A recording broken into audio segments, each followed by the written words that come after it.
Yeah, thanks for your time, Ella. And feel free to get that form to us whenever you can. And as I've said to other folks, you should be able to jump back into this document. Folks that have been in these sessions, I'll make sure that you have editing access because and you know how everything works.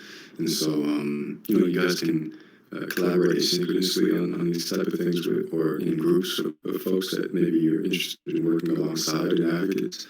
Feel free to get a collaborative document, and thank you everybody again for enduring me.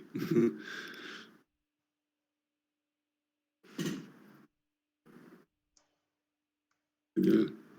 Juliet, I don't know, I see you're still there. I don't know, or Hero, I know you guys usually have something to add. Feel free to give any closing comments, questions. I do have one question that I kind of held for a while, which is about the looking at the Figma document with respect to alienable and unalienable. I think I'm not looking at the document right now, but the different values when it comes to, like, and as I understand it, extractive values versus non-extractive values. And I know you spoke about the how there's certain money coming in that, like, from the foundation or wherever, that is more of an alien or innate, or is it alienable? And so can you explain that a little bit, because I think I understand it from the perspective of extractive versus non-extractive, but if you could just explain that a little bit before we go. I don't want to keep anyone here forever. No, of course. And yeah, this is some of I think what Vernon was talking to about vocabulary and how important it is to pinpoint it. So thank you kindly, both of you. Unalienated, right, can be defined as value that isn't extracted from where generators of that value work and live. So it's unalienated, right? And it can circulate where they work and live. Whereas alienated value is value that is there is this pure point of extraction, where from generators of value away from where they work and live and to somewhere else, right? And so the idea is that in the distribution of regenerative commons, there's of all types of values, right? Not just money, but all different types of exchanges.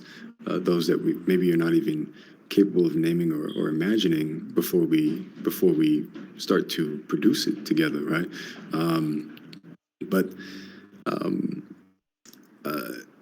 the fundamental difference, right, is what these values are loaded with, right? And money in general, right, is not necessarily a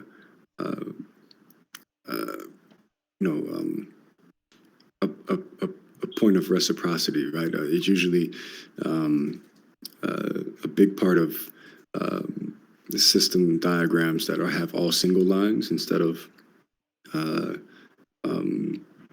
double lines, and you see top-down structures that are through these single lines and through money extracting value, right? So the money makes all of those other values that are circulating invisible, right, as a means intentionally, right, to extract the money, right, or labor or expressive rights, right? All of those ecological, rights, for lack of better phrasing, or values, right?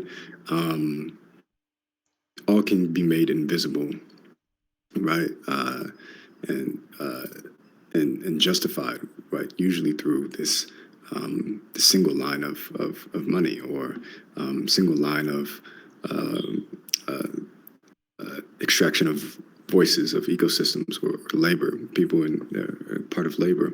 So Yeah, that's I think a long-winded way of describing why money is money coming in is depicted differently than the circulation of the different values um, circulating in the system. And I think it's arguable that that even upper quadrant of that diagram, you see grants and treasury, right? That can be, I think it may be arguable that that can be another point of a single line in the diagram, but a big distinction, right, would be that it's being transformed into the visibility of all these other values in our particular system design, right? Where we want to start to track the morphology of all of this unalienated value circulation in the complex dynamics of advocates. We want to start to track what is usually the invisible, right? And so there's a huge transformative potential there that maybe justifies it not being depicted as single lines any longer, because of it being transformed into the visibility of all these other unalienated, value circulations. But yeah, hopefully that wasn't too convoluted. No, that makes it much more clear, because I'm trying to wrap my head around all the things I've been telling you that I've been reading, and they all dovetail together. Like every time we get together and we talk about these things, I pull out another piece in the puzzle that you can see connecting us with many of the philosophies that we've been talking about and looking at. And it's just amazing. I think after looking at, and I won't go on because I know everyone has other things to do, but after looking at the exit to community and starting to look at that and seeing the work that we're doing, well, I guess I can't put it into words right now, but I've just seen so many different overlaps in all these philosophies and the work we're doing, and it's just brilliant. And I'm really, and again, I'm going to say I'm really excited about it, and I need to put better words to this, because I do see all these connections, and it's very cool. And I understand inalienated and alienated now, so thank you. No, beautiful. No, thank you kindly. It means a lot. It's re-energizing, right? When you see other folks energized by some of the potential here in these sessions, and I couldn't thank you guys more for being the engine in these sessions, right? With the questions, the comments, and just letting me know that I'm not completely crazy. At least gently, not doing so yet. Yeah. But yeah, I'll let you guys have the rest of your hopefully beautiful days, right? Nights, evenings. Thank you kindly, everybody. And thank you, Harold. It's been good. Thanks. Thank you for being crazy about stacks. Yeah. Thank you kindly, everybody. We just need to get the words out there, guys. Just say. Yeah. We're working on that. Hopefully, Hero will be a big part of that. We've had some long discussions on it. Yeah, I'm not as intellectually deep as you guys, but quite happy to do the other parts, And it's important. Yeah, it's important. It's all digestible and it's outward facing at some point, right? So it's deeply Julia, we came up with some phrases like invisible exchanges. I don't know if that's something. It actually, it definitely resonated, particularly with what Harold was talking about. Or like intangible value exchanges. I don't know. I don't even know what you guys just said, like the alienated versus unalienated. I need to digest that a little bit longer. But next time, don't worry. I'll let everybody go.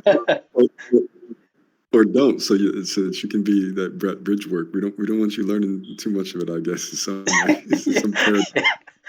Okay. Deep into it, you're gonna be sounding like me. Yeah.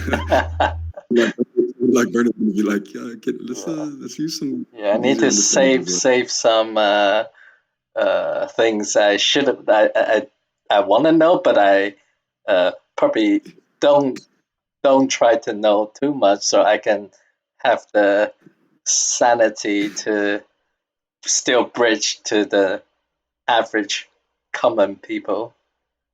Yeah, hopefully it's not a paradox for too long, and we have some newcomers coming in, that can fill the gap. But yeah, no, thank you kindly, everybody. These Cool. sessions are they're amazing. Cool. All right. Bye. Right. Bye, y'all. See you soon. See you. And also, for y'all that don't know, we have very interesting dialogue coming up with folks from Kernel at Gitcoin. Used to be Gitcoin, maybe. I think they're fairly decentralizing now, but yeah, it should be good conversation. The Indigenous Council should be there with us, and some of the history I touched on with the early French Enlightenment and some of that will be guiding some of the conversation a little bit. Yeah, you can find a link to that in the event or the amplification of the event. So yeah, just a heads up for folks. It should be a good one. But yeah, see y'all soon. Thank you kindly.